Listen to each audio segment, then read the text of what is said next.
মানুষের ভাগ্য পরিবর্তনের জন্য দানি শেষে ভোট চেয়েছেন বিএনপির চেয়ারম্যান তারেক রহমান। আজ শুক্রবার সন্ধ্যায় রাজধানীর বাসানটেকের বিআরপি মাঠে ঢাকা 17 আসনের নির্বাচনী সমাবেশে তিনি এ আহ্বান জানান। তারেক রহমান বলেন, আমরা দেখেছি গত 15-16 বছর কী হয়েছে। 24-এর 5ই আগস্টে এসে একটি পরিবর্তন হয়েছে। আমি মনে করি সারা দেশের মানুষ একটি পরিবর্তন চায়, ভালো পরিবর্তন চায়।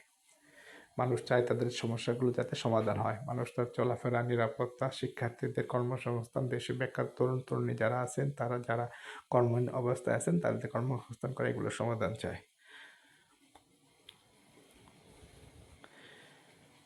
আমি দানিশ শেষের প্রার্থী হিসেবে আপনাদের কাছে দানিশ শেষের ভোট চেয়ে যাচ্ছি।